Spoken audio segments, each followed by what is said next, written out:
Hello everyone, welcome to Lukmaan IAS. Today we are going to have the Hindu newspaper analysis dated 9th of October 2023. In today's newspaper analysis we are going to cover a mapping topic, and after that we are going to cover those important articles that are from the UPSC mains perspective, right? And then we are going to cover some important topics from the prelims perspective also. Apart from this, we have included some questions for discussion with you. So let us start the discussion of the Hindu newspaper now.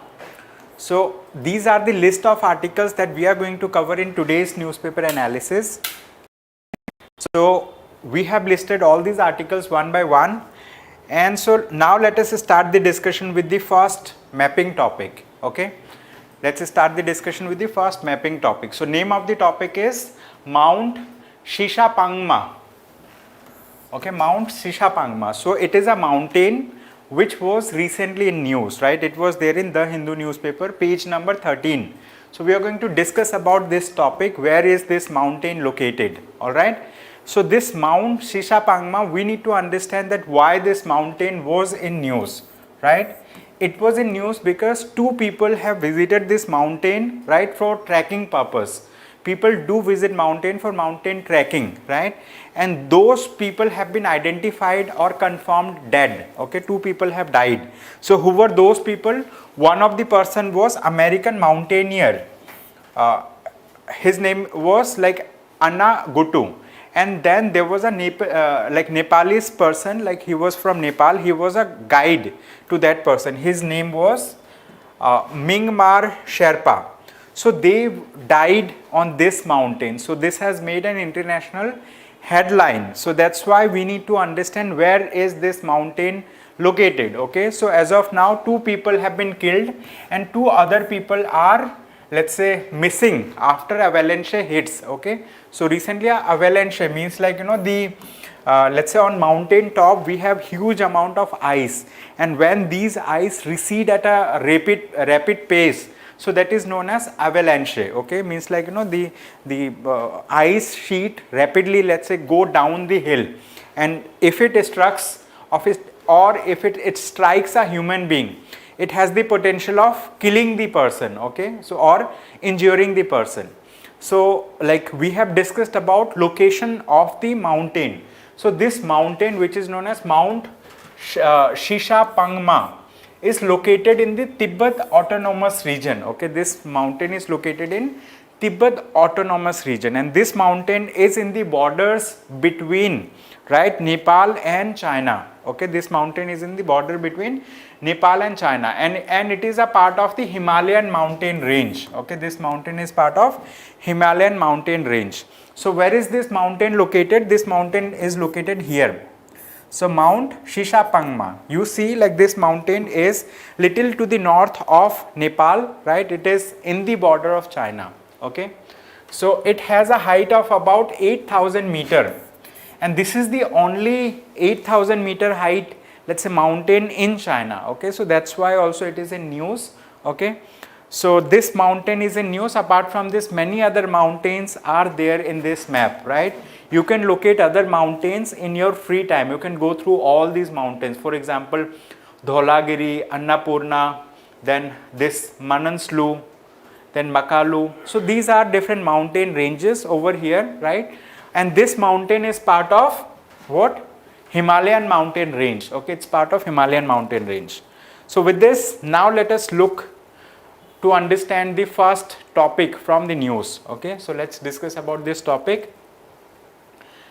This topic is, it says, how the Digital India Act will shape the future of the country's cyber landscape. Okay, so in this article we are going to understand about the Digital India Act. Okay, so this Digital India Act, we are going to understand about it, and like how this act is going to pave the way for India's cyber landscape. Okay, so this is an important topic.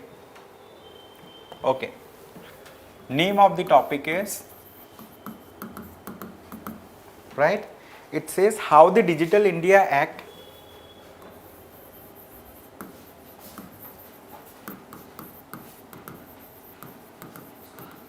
how the Digital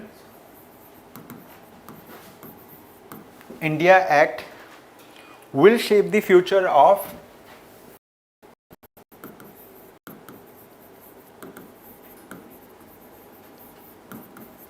will shape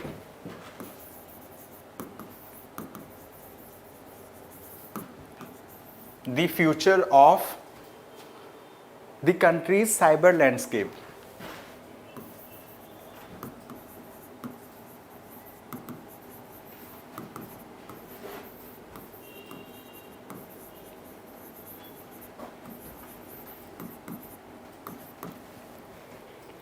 So this article, I mean headline of the article is in a question format, means like how this act is going to shape the cyber landscape for India. We will understand about this topic. However, before this, we need to understand about another act, right, which was in place. So this act is known as the IT Act, okay. This act is known as Information Technology Act, okay. So we already have an act similar to this, which is known as Information Technology Act of 2000. So this act, Information Technology Act of 2000, in short it is known as IT Act, okay, in short it is known as IT Act. So this is already in place. So when did we bring this act? We brought this act in 2000, in the year of 2000, and after we have brought this act in the year of 2000, we have, let's say, created the first kind of, let's say, like, framework that is going to regulate the cyber space in India. So this act has been brought in 2000, in the year of 2000. So what were the key features of this act? This act, basically this Information Technology Act recognized digital signatures, okay. This recognized digital signature. So what do we mean by digital signature? We will understand that thing. For example, earlier all the transactions that used to happen, not on money format, but like, the let's say like paper based transaction. For example, official records, they used to be kept on let's say paper format, okay. So documents were kept in paper format, and the signature of a person had the validity if it was there on a paper format, okay. However, let's say in the year of 2000 we have seen the internet boom, and we have seen digital revolution, a kind of digital revolution. So by the year of 2000, so India also started adopting digital infrastructure.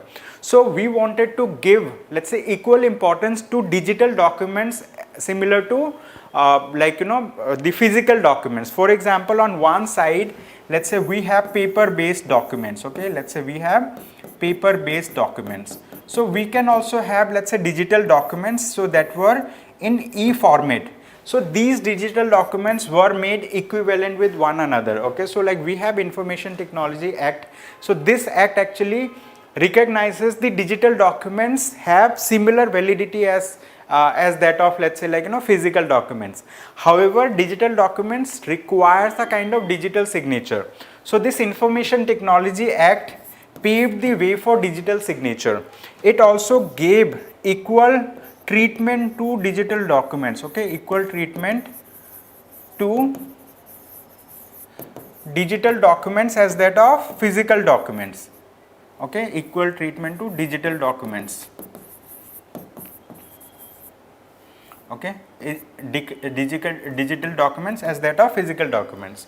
So that was a time when we started adopting the digital infrastructure, because lot of the transaction that used to happen in documents, right, with foreign parties, so we used to do it through email, and through email we can only send the soft copy of the document, we cannot send the hard copy. However, those soft copies needed, let's say, legal signatures. So that's why the government of India has created, let's say, like, digital signature certifying authorities, okay. So it has given, let's say, authority to different kind of organization to validate the digital signatures, okay. So digital certifying authorities has been created, and that's why digital signatures have been given have been given the go ahead by the government.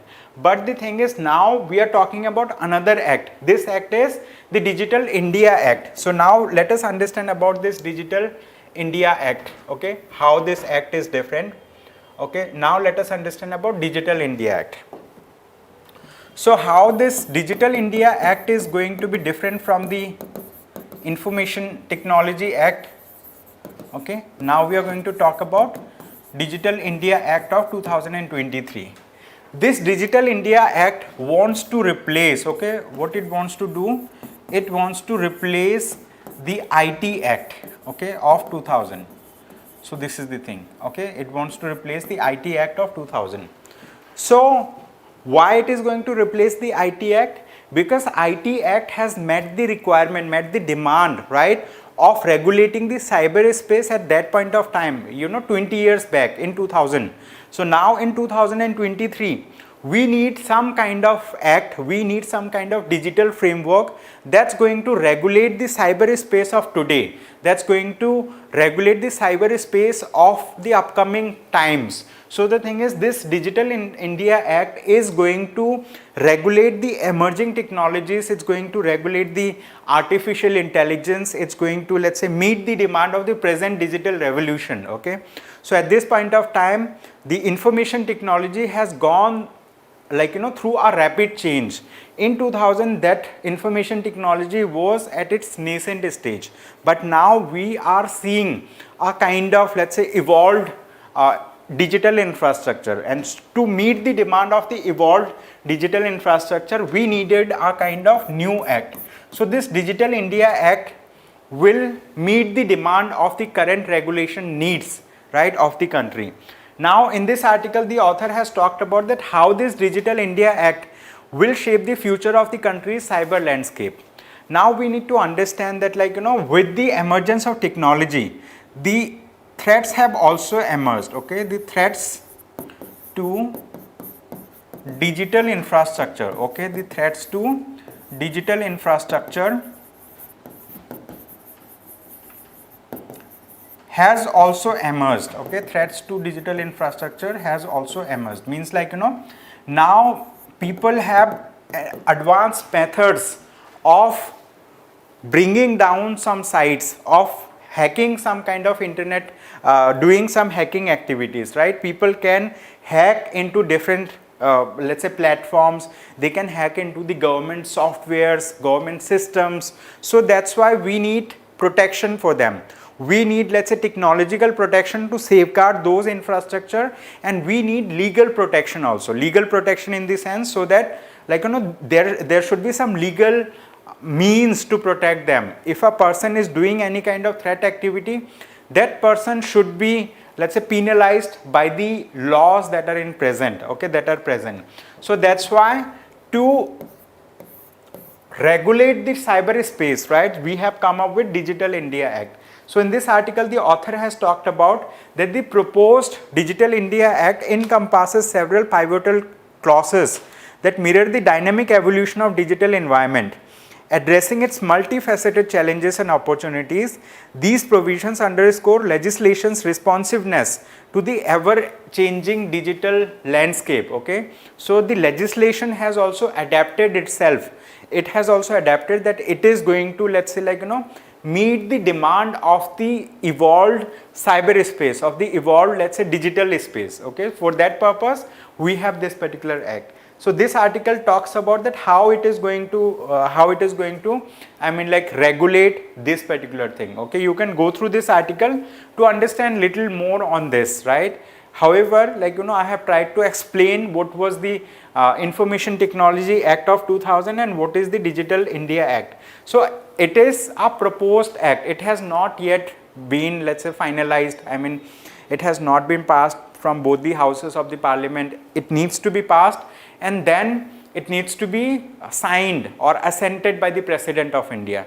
At this point of time, it is a proposed legislation, and this legislation has been proposed by the Ministry of Electronics and Information Technology. Okay, this ministry, which is in short known as MeitY, this has proposed Digital India Act, which is going to replace the Information Technology Act of 2000. Now we have another topic. This topic is in news, and let's say it is a saddening article, right? This article actually helps us to understand how disasters can threaten the livelihood or lives of human beings.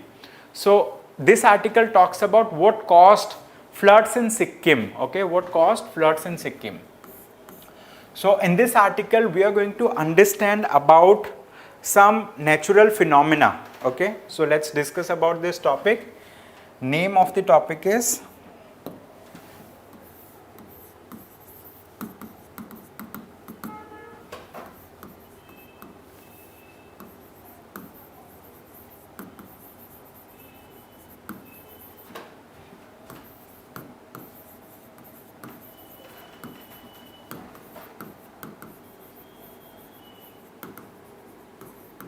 what caused the floods in Sikkim. Okay, so let's understand about this topic.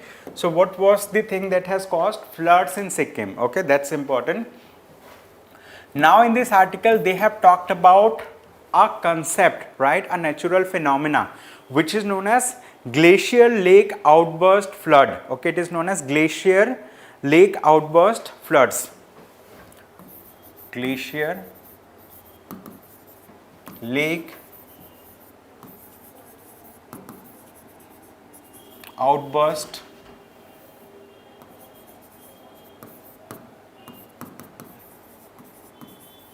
floods. Okay, in short it is known as GLOFS. Sometimes in geography books instead of glacier they mention it as glacial. Okay, glacial lake outburst flood. So they mean the same. So what do we mean by glacial lake? We need to understand this thing. For example, if we talk about mountains, okay, if we talk about mountains, let's say like, we have mountains. Let's say this is a mountain range. I'm just drawing it for our purpose of understanding. Let's say this is a mountain thing. So as we go higher in the mountain, let's say like, this is a plain area. This is a plain area. Here there are people.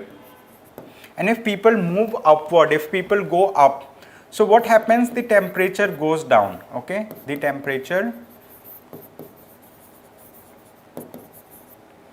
decreases. Okay, temperature decreases as we move up. And where it happens? It generally happens in the troposphere. Which place? It is known as troposphere, right? In the troposphere. So if we talk about the let's say the earth and the atmosphere, right, surrounding the earth. If we talk about the atmosphere surrounding the earth, so this atmosphere is divided into different regions. One of the region is known as troposphere, then we have stratosphere, then we have mesosphere, we have thermosphere, and then we have exosphere. So we have different layers like above the surface of the earth. Let's say this is the earth. Above the surface of earth we have different layers. So troposphere is the first layer above the surface of the earth. It ranges up to, let's say like, 50 kilometer. Okay, so up to a distance of 50 kilometer from the surface of earth exists the troposphere. So as we move up, the temperature keeps on decreasing, right? Temperature keeps on decreasing. So that's why if we go on the top of the mountain, so we see temperature to be very low. Okay, because of low temperature, what happens? The clouds over there, they condense and they lead to the formation of ice sheets. Okay, they lead to the formation of ice sheets. Okay, ice sheets are formed, and these ice sheets generally, let's say like, stay there as frosted ice. And they retreat. Okay, so slowly and gradually they retreat, they come downwards. And if they come downwards, so there are some regions, let's say some kind of valleys over there where the water, where the ice gets stored, and because of increase in temperature, so it forms a kind of lake, right? It forms a kind of lake, and this lake is there in the mountainous region. And then let's say if we go further down, so in the valleys there are people, there are settlements. Okay, there are people and settlements over here. So what happens? The boundary around this naturally formed lake is known as moraine. Okay, this boundary is known as moraine. Okay, this boundary is known as moraine. And recently what has happened? We have seen the tremors of earthquake in Delhi, and there were tremors of earthquake in Nepal. There were tremors of earthquake in, let's say, Sikkim as well. And because of that, one of the lake, which is known as Lonak Lake, okay, one of the lake, so I'm going to write the name of the lake also, right? So there is a lake which is known as Lonak lake. So this lake, I mean like its boundary got disrupted, its boundary let's say got halted, and so moraine, I mean like they fault apart, and it led to a kind of flood. Okay, it led to a kind of flood situation, and this flood was glacial lake outburst flood. Okay, so the lake that is formed, it is because of retreating glaciers. So like ice sheets are known as glaciers, and if generally the ice sheet slowly and gradually comes downhill, okay, because of the force of gravity, but like it forms lake, and sometimes this lake outburst, and because of outburst lake there will be a sudden release of water, huge amount of water will be released, and that's why many people get killed also. Okay, because of this particular thing many people get killed also. Okay, so this flood has recently happened in Sikkim. So where is this Lonak lake located? This lake is located in Sikkim. Okay, this lake is located in Sikkim. So in this article they have tried to make us understand what causes the glacial lake outburst flood. So in this article they have said more than 25 people have been confirmed. Okay, more than 25 people have been confirmed dead from the massive flood that resulted from glacier lake outburst in Sikkim on October 4. And the glacial lake outburst flood are instances of large lakes formed from the melting of glaciers suddenly breaking free from their moraine, natural dams that are formed from rocks, okay, sediments and other debris. So they have talked about it, and you can see in this image also, like one car is let's say like upturned. Okay, so car is upturned, I would say. So its tires can be seen on the top and its roof can be seen on the bottom, right? So this has happened because of the glacial lake outburst flood that has happened in Sikkim. Okay, so we are going to talk about a question, we are going to discuss a question. It says prelims practice question. Recently the South Lonak Lake, okay, what is the name of the lake? Lonak Lake. It is the South Lonak Lake burst caused recent flash floods. More than 25 casualties have been confirmed, and many more are missing due to the Teesta River's rising flood level and non-stop rain. In which of the following state is the South Lonak Lake located? Basically they have given information about the recent incidents that has happened, and now they have asked about in which state is this lake located, South Lonak Lake. Okay, this is located in the state of Sikkim, as we discussed, because the name of the state is mentioned even on the headline of the article. You see what caused the floods in Sikkim. So this has happened in Sikkim. B is the right answer. You can go through the explanation in your free time. You can go through like what is Lonak Lake, where it is located. All the information is mentioned over here. For this, all you need to do is you need to download this PDF from the description of the YouTube video. After this, we have another topic, right? And this topic says a census for a new deal. A census for a new deal. So we are going to discuss about this. This is also a very good topic. Name of the topic is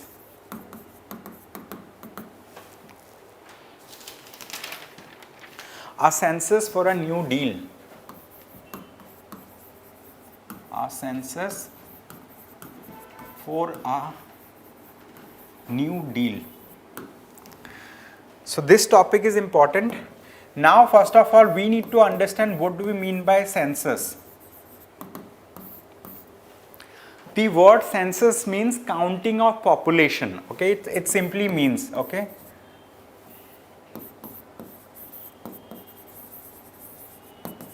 population counting exercise. Okay, it is, census means a population counting exercise.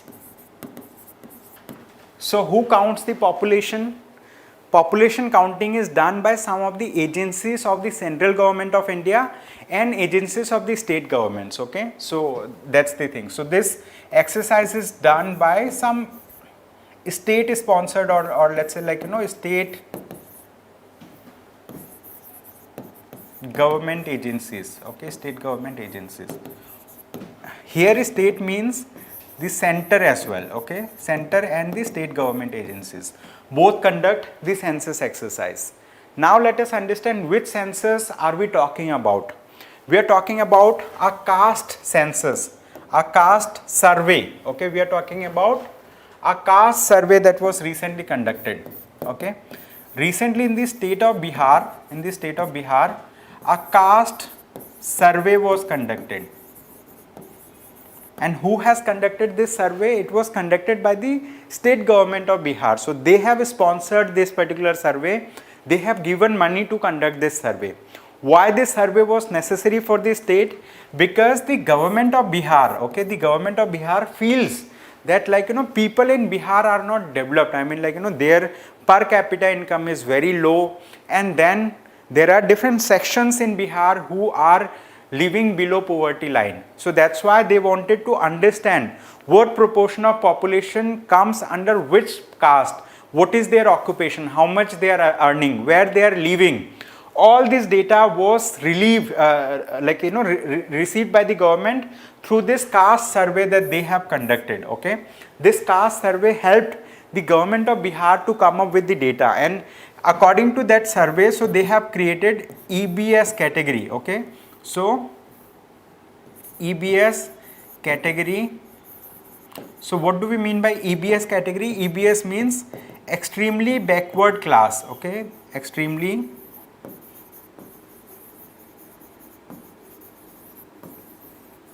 EBS stands for extremely backward class. So in Bihar, 14%, I guess more than 36% of population in Bihar are part of extremely backward class. And if we add this extremely backward class with other backward classes, so they together form around 63% of the population of Bihar. So it's a huge percentage, means like majority of the people in Bihar are living in a condition which is extremely backward. They are part of extremely backward class and other backward classes. And so now with this particular caste survey, the government of Bihar wants to come up with more welfare measures so that, like, they are targeted towards benefiting these extremely backward classes and other backward classes. And so this has led to a kind of furor between different party lines. For example, the now ruling party in Bihar, they are in favor of this particular thing. However, the opposition in Bihar, which is led by Bharatiya Janata Party, so they are opposing this particular caste survey. So there have been instances where they have approached the court also, the Patna High Court, the Supreme Court of India. So all of them have given a go ahead for this particular caste survey, for releasing the data of this caste survey. So that's why the Bihar government has released this caste survey data. Now in this article, the author has analyzed that how this caste survey is going to pave the way. So the author has talked about a kind of human tendency. Human tendency means the author has talked about human behavior. Okay, author has discussed about human behavior. What kind of human behavior? Author said that every human being whosoever does something, so there is a pattern of doing that particular thing, and then a person keeps on repeating the same behavior time and again. What kind of behavior? So in this article they have talked about that this caste survey is going to pave the way for Mandal Commission. So it's going to pave the way for Mandal 2.0. What do we mean by Mandal 2.0? Basically long back, right? Long back, a commission was established by the government of India for checking, right, the caste composition in India, okay, for checking or for coming up with data that talks about the caste composition of India.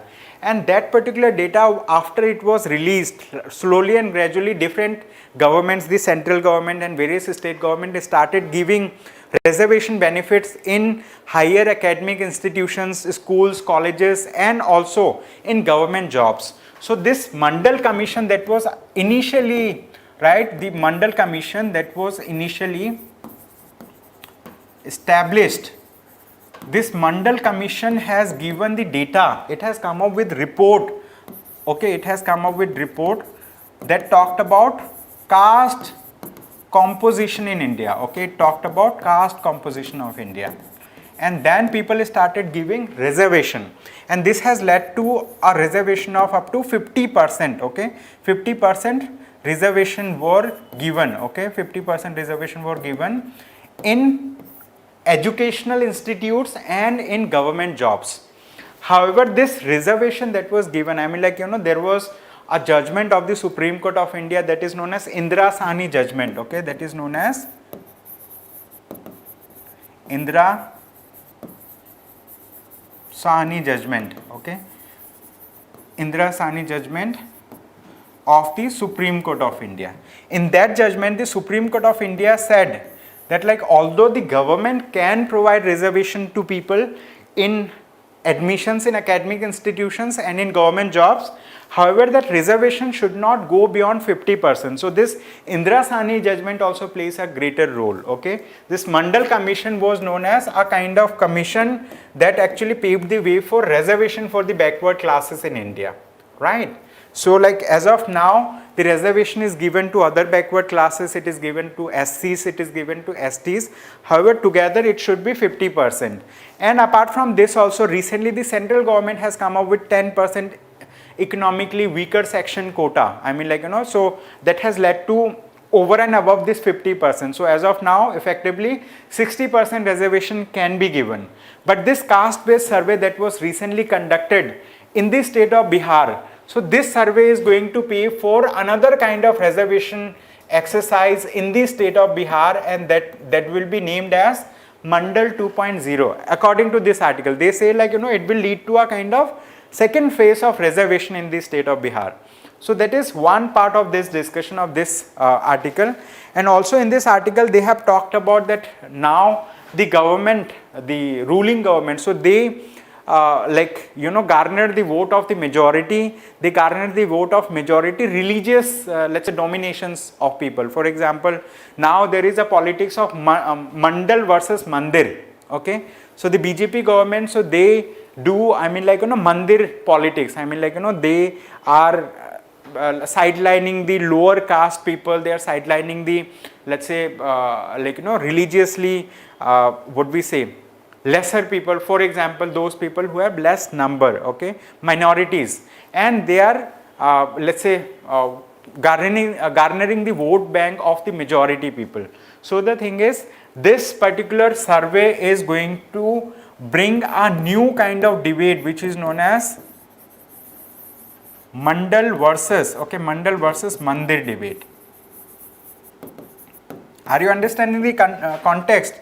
Mandal means it's a kind of reservation, and reservation means, like, there are some state governments, like, who are going to provide more reservation because of the caste based survey. The ruling party does not want to conduct any caste based survey. Why? Because, like, it wants to favor only the majority people, like, you know, they want to favor the majority people for establishment of more mandirs, destruction of more masjids, destruction of other kind of thing. However, this kind of debate we can see in the near future, okay. So this article has been nicely written by the author. So thank you so much, Arshad Rehan, thank you so much for joining.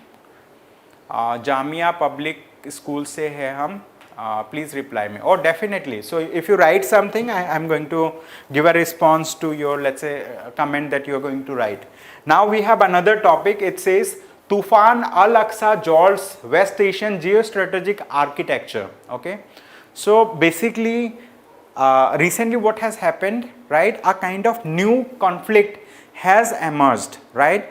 New conflict has emerged in the zone where, like, you know, where we have seen conflict for over a decade. So conflicts has been happening there, but now a fresh kind of violence has been seen. In which region? It is known as West Bank region, okay, the Gaza Strip, okay. So this Gaza Strip lies between Palestine and Israel, okay. So it's a kind of thing. So to understand this topic, we need to understand a kind of map first, okay. So this is a map. So let's say this is the world, okay, this is the world, okay.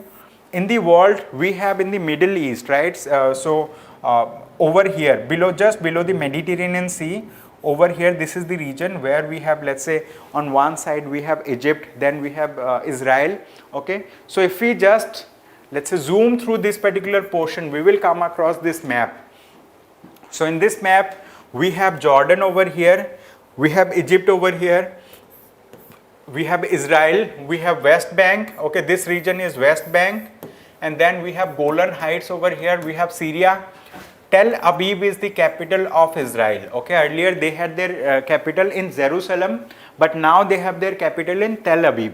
And this is the Gaza Strip. Okay, this is the Gaza Strip. Okay, so the violence that is happening now, it is happening between, right, between let's say a kind of group over there, and the region is of Gaza Strip. This Gaza Strip is in news because of the fresh violence, fresh conflicts that is happening over there.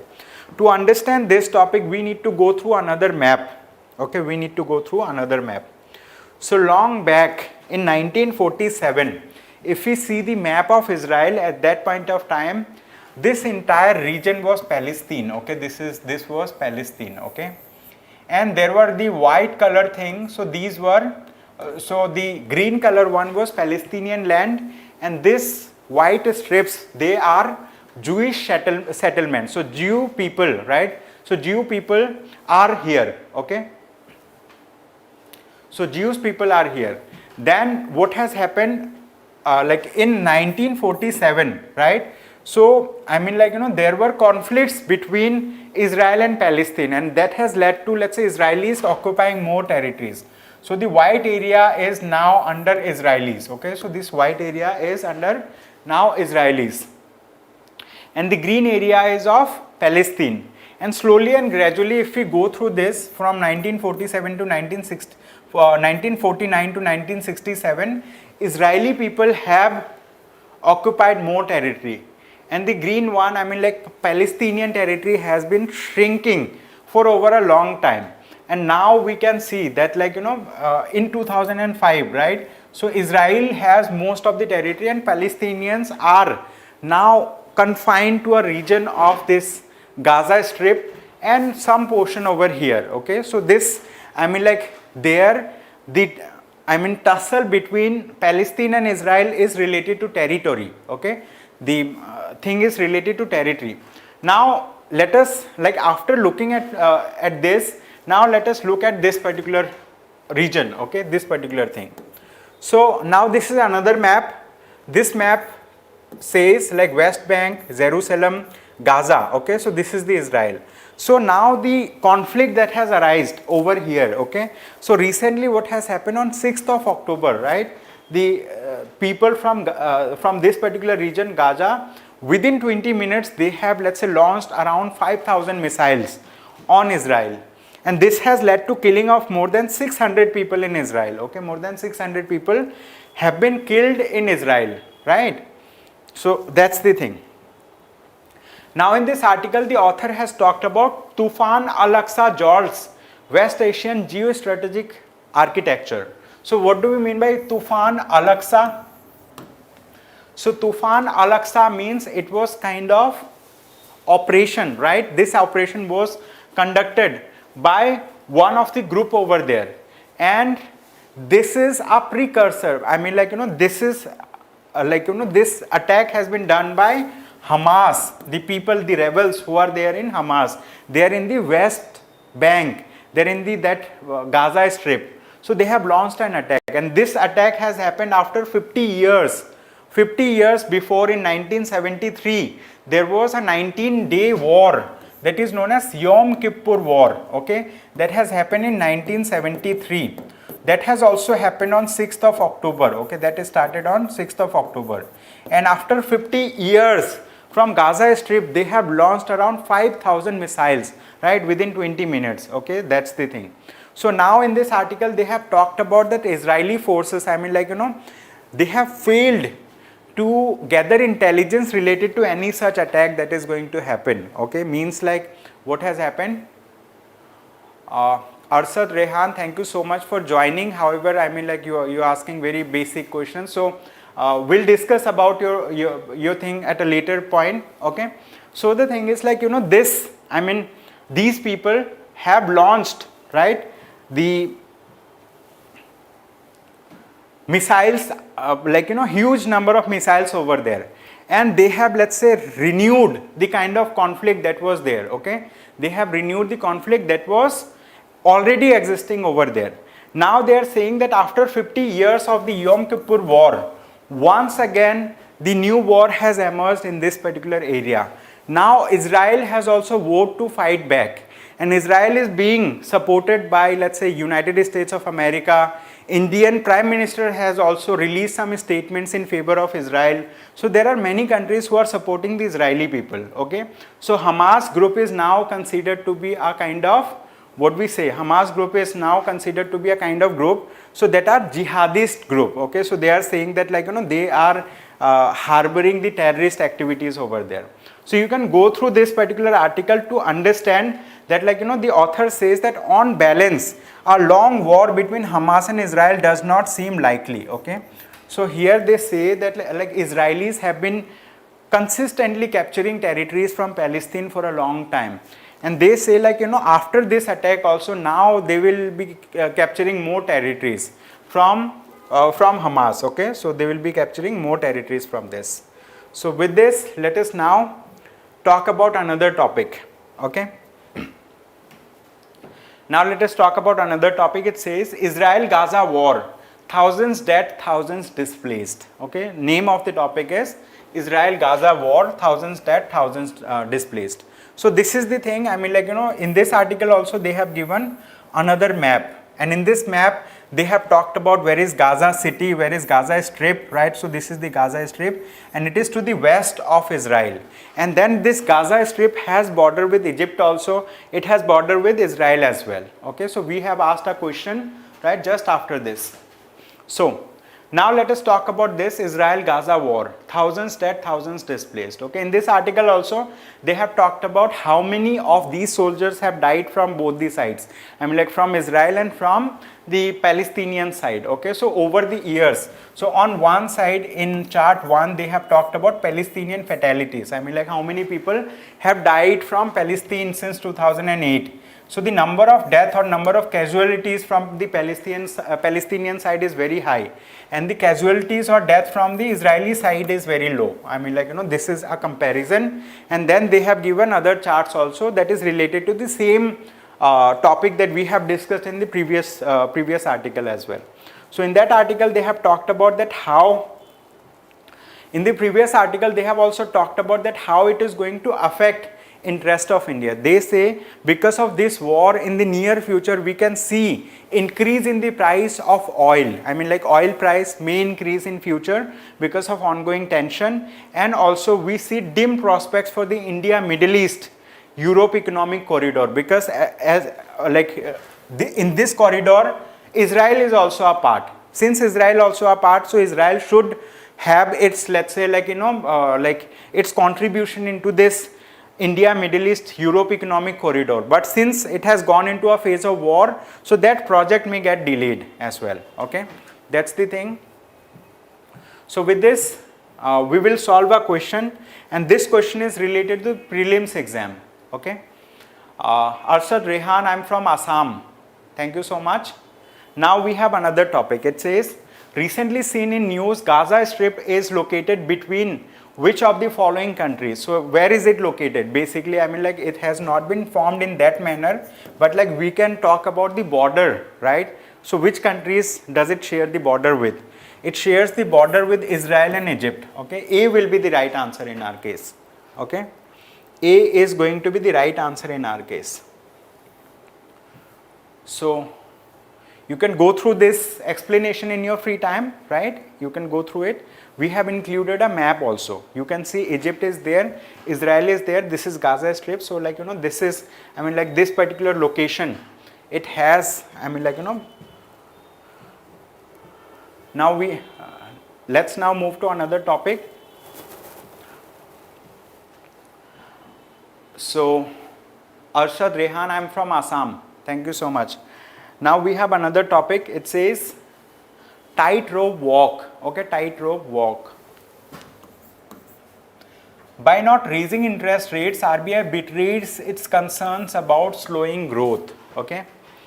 Now, this topic is important for Indian economy section. Okay, let's quickly understand.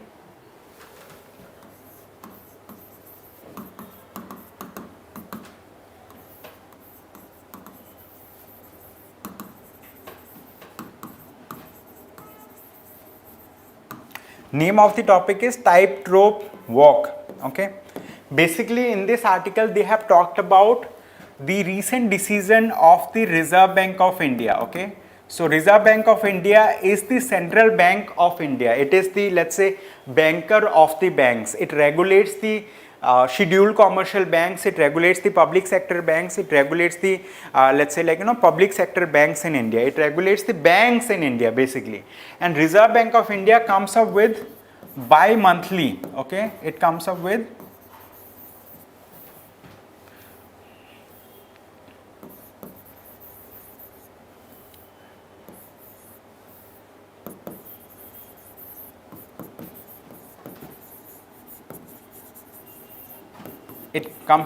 monetary policy decisions once every 2 months. Means, like, let's say it has come up with the decision in the month of let's say, like, in the month of June, then next will be August, right? So every 2 months it's going to come up with a kind of monetary policy review, and for that it has the RBI's monetary policy review committee. Okay, this monetary policy review committee takes a decision related to key factors of monetary policy. And what are the key factors of monetary policy? One of the factor is known as repo rate. Okay, then we have reverse repo rate. Okay, we have reverse repo rate. Then we have, let's say, bank rate. Then we have many other, let's say, statutory liquidity ratio, right? We have cash reserve ratio. And then there are some kind of let's say, like, non-quantitative measures also of Reserve Bank of India. So the Reserve Bank of India presently comes up with, let's say, data related to repo rate, reverse repo rate. Repo rate is the rate at which the Reserve Bank of India lends money to scheduled commercial banks. Repo rate is the rate, reverse repo rate is the rate at which the banks can borrow from the Reserve Bank of India. So these are some kind of rate that helps the Reserve Bank of India to stabilize the Indian economy, right? So why do they change these rates, these interest rate from time to time? They change these interest rate from time to time just to keep a tap on inflation. Okay, just to keep a tap on inflation. That's one factor. And apart from this, through these measures, the Reserve Bank of India stabilizes the Indian economy. For example, if there is a slow growth in Indian economy, through these rates, it is it influences the Indian economy, where the economic activity starts, let's say, progressing at a rapid pace.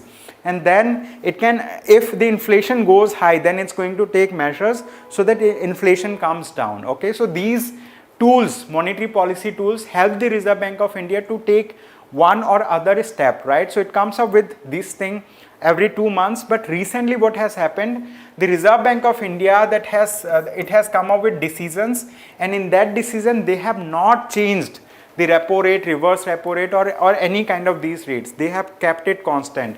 They have kept the let's say, here in this article they have talked about the RBI has kept the repo rate let's say, at the same level for consecutively many many monetary policy committee decisions. Okay, so many like in previous many decisions they have left the interest rates unchanged, even as the central bank warned of major risk that high inflation poses to macroeconomic stability. Okay, so in this article they have talked about, they have said that it is by not raising the interest rate, RBI betrays its concerns about slowing economic growth. Okay, so they have tried to, let's say, kind of criticize the move of the central government, that it did not increase the repo rate. It should have increased the, let's say, interest rates.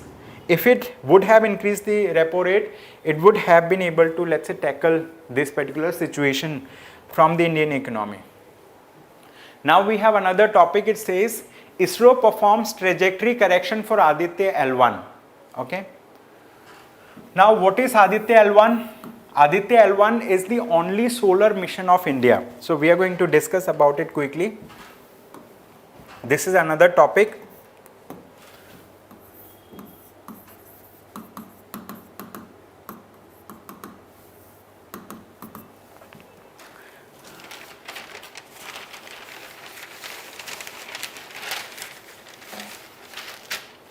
Name of this topic is ISRO performs trajectory correction for Aditya L1.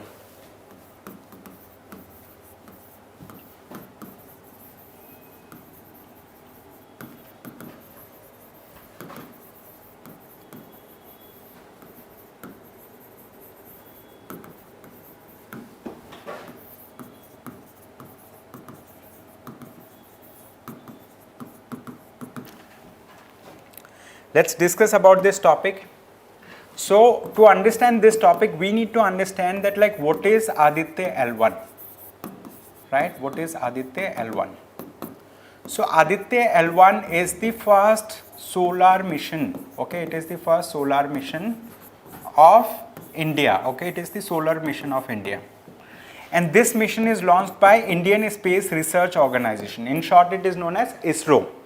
This mission has been launched by ISRO on 2nd of September 2023. So what is the objective of this mission? This mission has many objectives.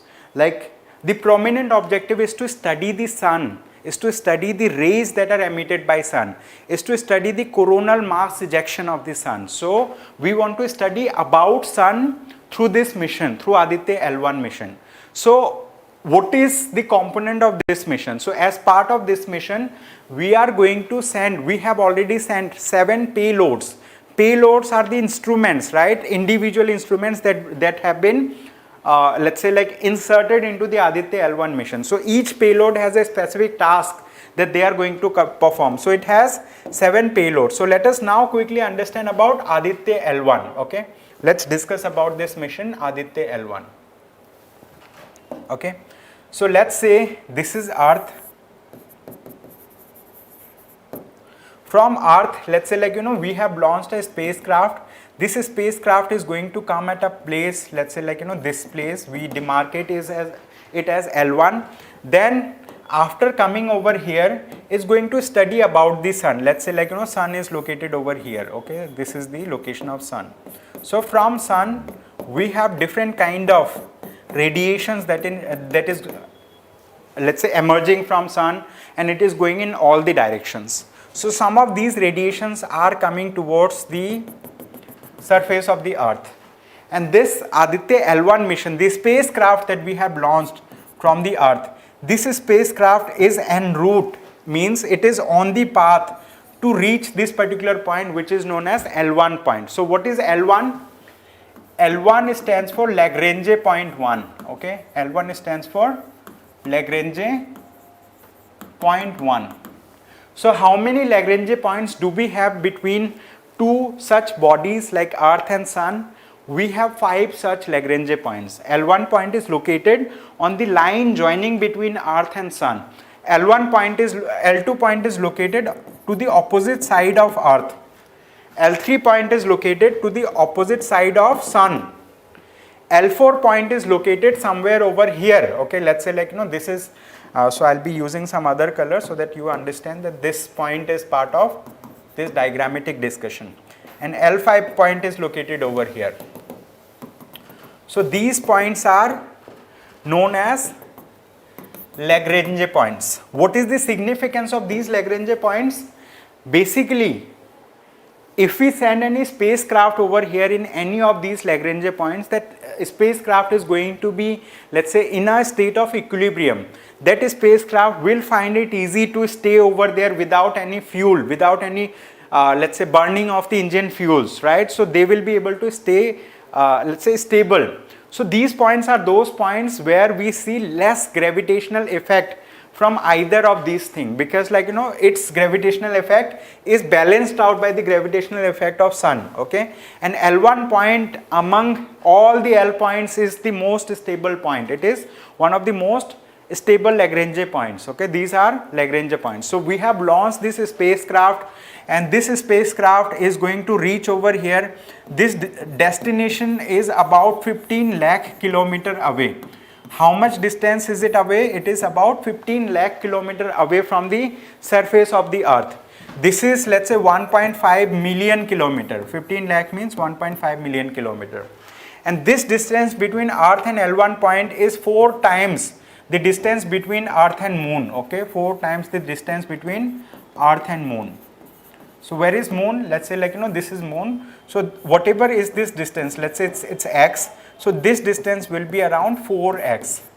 And from the surface of earth to L1 point, this distance is 1% of the total distance between earth and sun. So from here till sun, if total distance is 100, so this will be 1. Okay, so 99% distance it is away from the sun.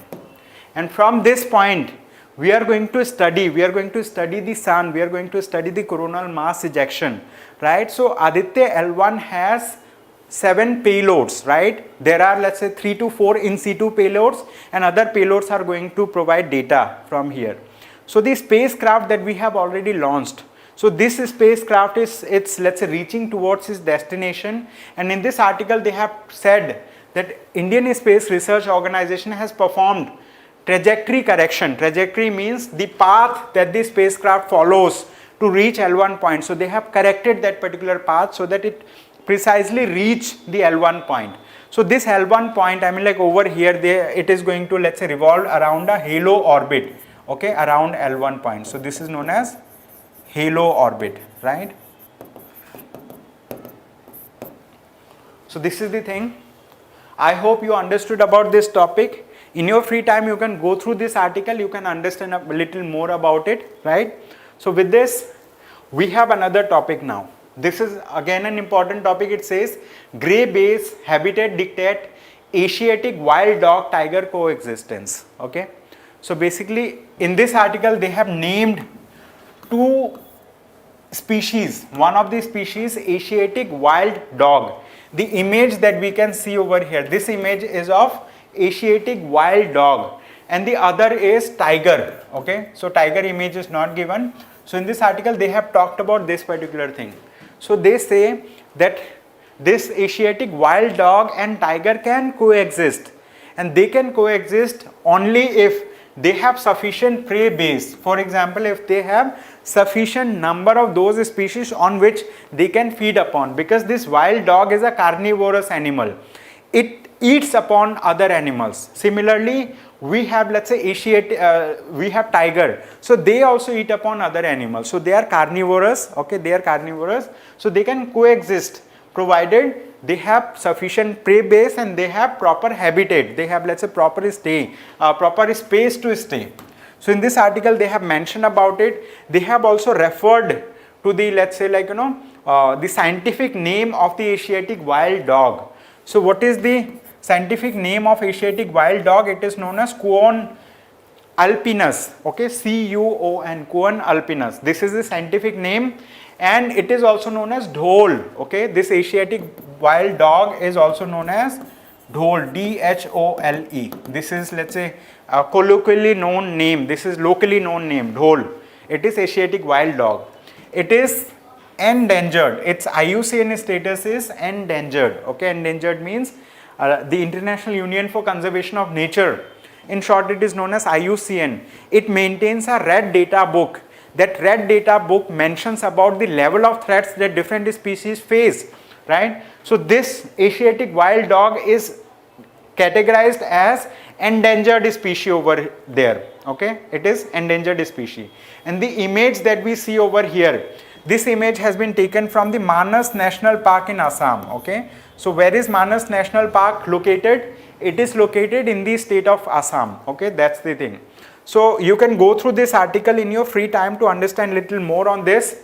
However, we have a question for you. Okay, we are going to discuss about this question. It says, with reference to Asiatic wild dogs, okay, they are also known as dhole. Consider the following statements. One of the statements says, they are found in Central, South, East and Southeast Asia. Definitely it is found. They live about 10 years in the wild and up to 16 years in captivity. For example, if you leave this particular Asiatic wild dog, let's say let alone in the wild, so it will be able to live around on an average 10 years. And if you keep it with within a kind of zoo, if you keep it in captivity, so it will be able to live for about 16 years. Okay, its life span increases. Then third, these are classified as critically endangered on the International Union for Conservation of Nature. Okay, So Asiatic wild dogs are listed as, they are classified as endangered. They are not classified as critically endangered. So third statement is wrong. First and second are right. It means only two of the above statements are right. Alright. So you can go through the explanation. You can download the PDF from the description of the YouTube video, and then you can go through the description. Okay. So then you can go through this PDF. So that's all from my side for the day. Thank you so much everyone for attending today's session. I hope you have a good day ahead. Thank you.